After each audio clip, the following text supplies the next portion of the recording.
లోక కళ్యాణానికి ఆలయ శిఖర గోపుర కుంభాభిషేక క్రతువు దోహదం చేస్తుందని కంచి పీఠాధిపతి శంకర విజయేంద్ర సరస్వతి స్వామి పేర్కొన్నారు. ఆలయాలకు కుంభాభిషేకం నిర్వహించడం వల్ల దైవిక శక్తులు పెరిగి భక్తుల కోరికలు సఫలమవుతాయని ఆయన వివరించారు. లోకమంతా సుభిక్షంగా ఉంటుందని ఆయన తెలిపారు.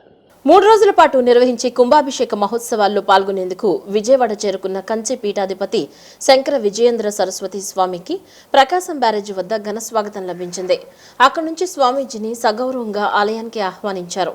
భక్తులంతా బారులు తీరి కంచి స్వామిని దర్శించుకుని స్వాగతం పలికారు.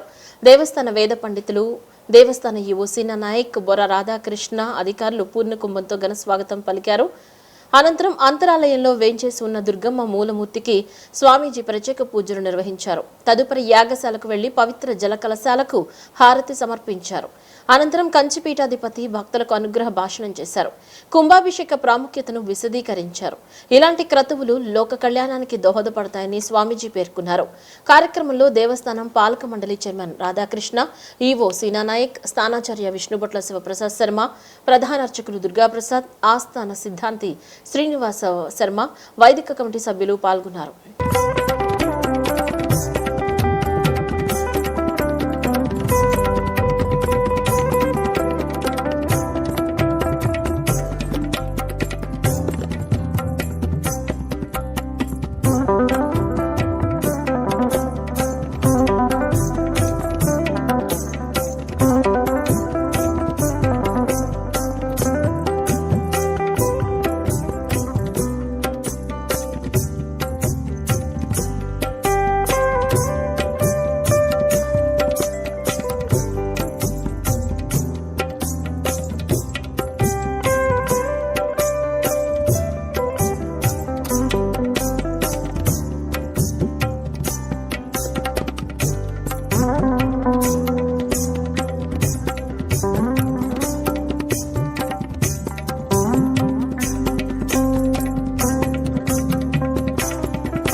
ప్రజాప్రతినిధుల మధ్య జరిగిన క్రీడా పోటీలు, సాంస్కృతిక కార్యక్రమాలు ప్రొఫెషనల్స్ కు ఏ మాత్రం తీసిపోకుండా ఉన్నాయని ముఖ్యమంత్రి చంద్రబాబు కొనియాడారు.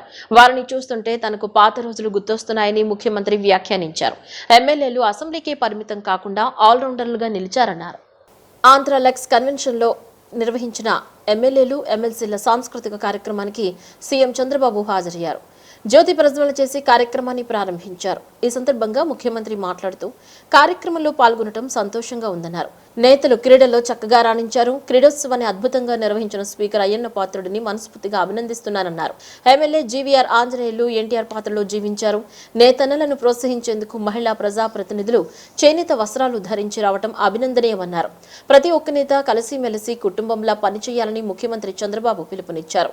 క్రీడలు, సాంస్కృతిక కార్యక్రమాల్లో ప్రతిభ కనపరిచిన సభ్యులకు ముఖ్యమంత్రి బహుమతులు అందజేశారు. అంతకుముందు హూ ఈజ్ హూ అనే పుస్తకాన్ని ముఖ్యమంత్రి ఆవిష్కరించారు. ఈ కార్యక్రమంలో speaker Chintakayala Ayyanna Patrudu, deputy speaker Raghuramakrishnaraju, AP శాసనమండలి secretary general Suryadevara Prasanna Kumar, SAAP chairman Animini Ravinaidu, మంత్రులు, ఎమ్మెల్యేలు, ఎమ్మెల్సీలు, వారి కుటుంబ సభ్యులు పాల్గొన్నారు.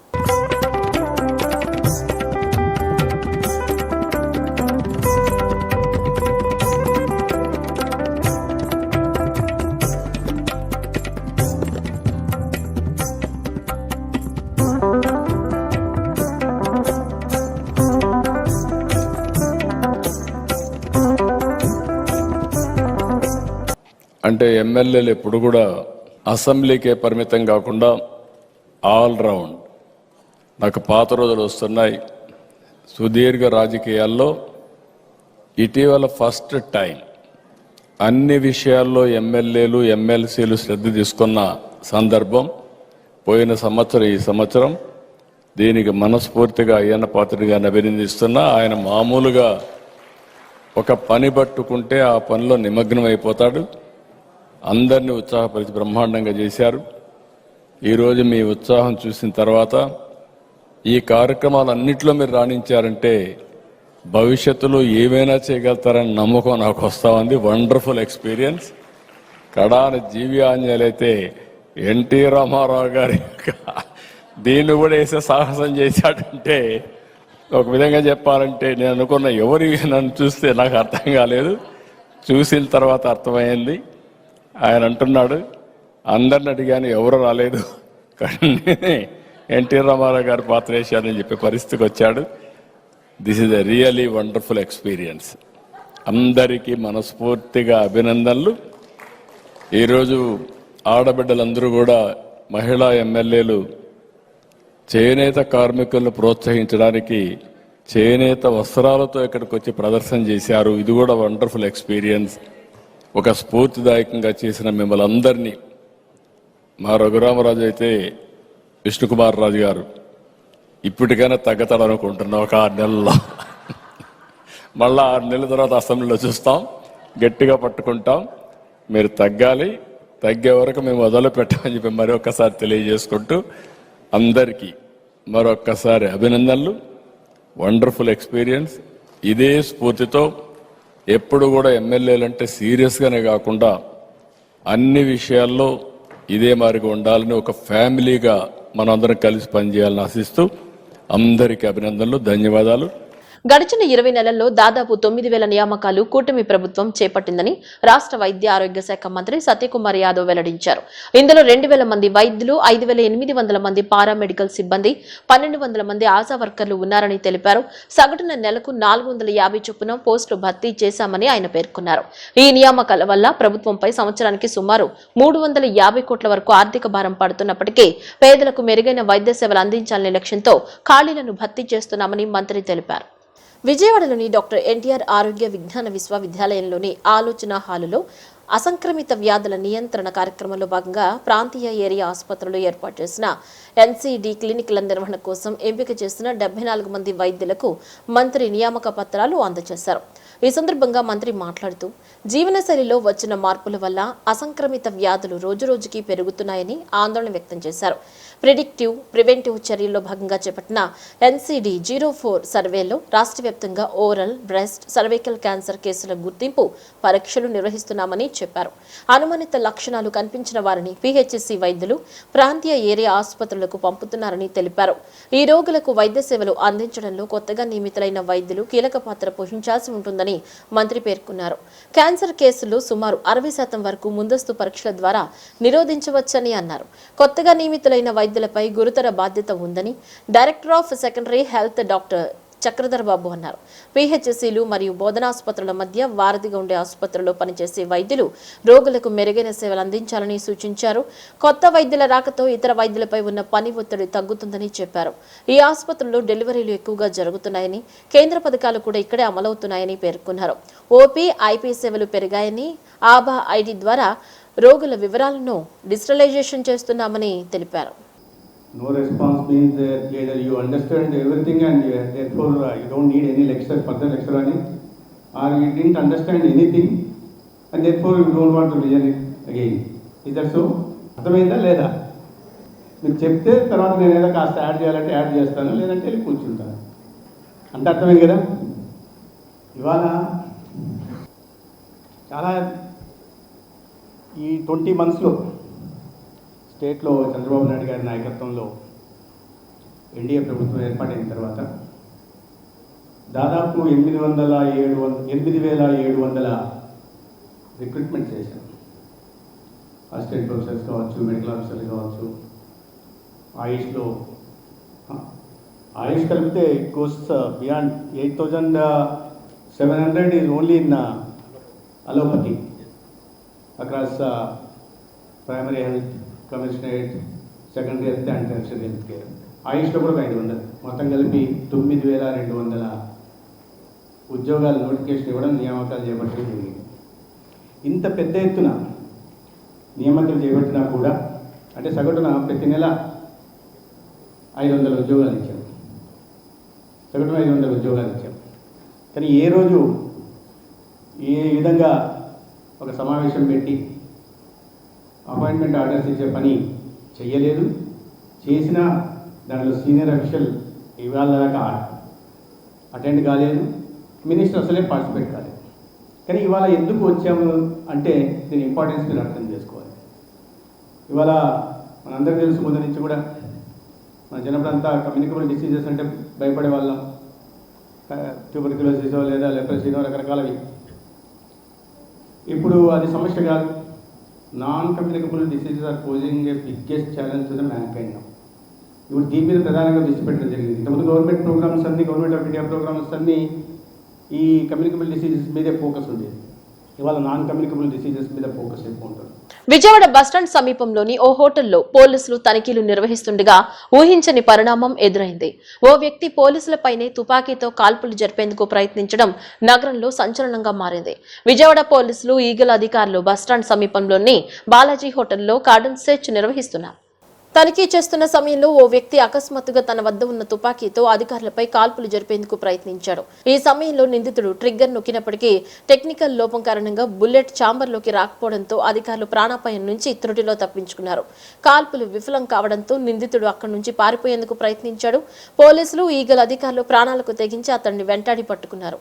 నిందితుడు తెలంగాణ రాష్ట్రం వరంగల్ జిల్లా నెల్లికుదురు ప్రాంతానికి చెందిన వ్యక్తిగా పోలీసులు గుర్తించారు. నిందితుడి వద్ద నుంచి 9mm పిస్టల్, 5 రౌండ్ల బుల్లెట్లను పోలీసులు స్వాధీనం చేసుకున్నారు. అక్రమ తవ్వకాల వల్ల అమాయకులు ప్రాణాలు కోల్పోతున్నారని ఏపీ ప్రభుత్వ విప్ యార్లగడ్డ వెంకట్రావు ఆవేదన వ్యక్తం చేశారు. గడిచిన 21 మాసాలుగా నియోజకవర్గంలో పరిశ్రమలు, సీడాక్, కృష్ణా యూనివర్సిటీ వంటివి తీసుకురావడానికి ఎంతో కష్టపడి పనిచేశానని, కొన్ని విషయాలు ఆనందాన్నిచ్చినా మరికొన్ని బాధ కలిగిస్తున్నాయన్నారు. శాసనసభలో విప్గా ఉన్నందున క్వశ్చన్ అవర్లో మాట్లాడే అవకాశం ఉండదని, అందుకే 0 అవర్లో గన్నవరం సమస్యలను సభ దృష్టికి తీసుకువెళ్లానని చెప్పారు. అయితే గడిచిన 3 రోజులుగా ఎమ్మెల్యేగా తాను చాలా బాధపడుతున్నానని ఆవేదన వ్యక్తం చేశారు. ఈ నెల 3వ తేదీన చిక్కవరం గ్రామంలోని సుందరయ్య చెరువులో పడి 3 విద్యార్థులు చనిపోవడం తనను తీవ్రంగా కలిచివేసిందని వెంకట్రావు తెలిపారు. రాబోయే కాలంలో ఇలాంటి ప్రాణ నష్టం జరగకుండా చర్యలు తీసుకోవాలని, అలానే ప్రభుత్వం ఎక్స్గ్రేషియా ఇవ్వాలని, చెరువులకు ఫెన్సింగ్ వేయాలని కోరారు. మైనింగ్ కంపెనీలు సక్రమంగా పనిచేయాలి తప్ప ఎవరి ఉసురు తీయకూడదని యార్లగడ్డ వెంకట్రావు హితవు పలికారు. కొన్ని ఆనందంగా ఉన్నా, కొన్ని బాధగా ఉన్నా అసెంబ్లీలో కూడా చాలా ఎక్కువ సార్లు మాట్లాడారని భావిస్తున్నా. విప్పును కాబట్టి క్వశ్చన్ అవర్లో అవకాశం ఉండదు కాబట్టి ఏదో 0 అవర్లో కూడా కన్వరం నియోజకవర్గ సమస్యలపై శాసనసభ దృష్టికి తీసుకొచ్చా. కానీ గడిచిన 3 రోజులుగా శాసనసభ్యుడైనాక చాలా బాధపడే పరిస్థితి. దానికి కారణం చిక్కవరం గ్రామంలో 3వ తారీఖున సుందరయ్య చెరువులో పడి నా నియోజకవర్గంలో 3 విద్యార్థులు ఉక్కుపాచలారని పసిపిల్లలు చనిపోయిన పరిస్థితి. దుప్పుల వినయ్ కుమార్ 14, 8వ తరగతి చదువుతున్నాడు. బిళ్ళ మోహన్ సాయి అనే అతను 15 సంవత్సరాలు 10th క్లాస్ చదివే విద్యార్థి. ముచ్చ వెంకట జోసఫ్ 15 10th చదువుకునే విద్యార్థి. ఆ రోజు రాత్రి 12 గంటలకు కూడా డెడ్ బాడీలు దొరికిన పరిస్థితి. 10:30కు 2 బాడీలు దొరికితే ఇంకో బాడీ 12 గంటలు దాటినాక దొరికింది. కానీ నాకు శాసనసభలో విప్గా బాధ్యతలు ఉండటం వల్ల ఆ రోజున నాది ఇది ఉండటం వల్ల ఆ రోజు పరామర్శ కూడా వెళ్ళిపోయా. కానీ వాళ్ళ ఆత్మ శాంతించాలని చూస్తూ ఊరుకుంటే శాసనసభ్యుడిగా అది నాకు సిగ్గుచేటుగా నేను భావిస్తున్నా. ముదిరాజ్ సామాజిక వర్గానికి చెందిన సెంటరింగ్, రాడ్ బెండింగ్, పెయింటింగ్ వర్కర్ల పిల్లలు, ఈ పిల్లలు చనిపోవడం నిజంగా ఆవేదన కలిగిస్తుంది. దీనికి పాత గవర్నమెంట్లో అక్రమంగా చెరువులు, క్వారీలు తవ్వటం వల్ల గడిచిన 4-5 సంవత్సరాల లోపే 34 మంది, ఎక్కువ మంది 90% విద్యార్థులే చనిపోయిన పరిస్థితి. దీనికి సమాధానం ఎవరు చెప్పాలి? ఇప్పుడున్న ప్రభుత్వం దీనికి పరిష్కారం కనుక్కోవాలి.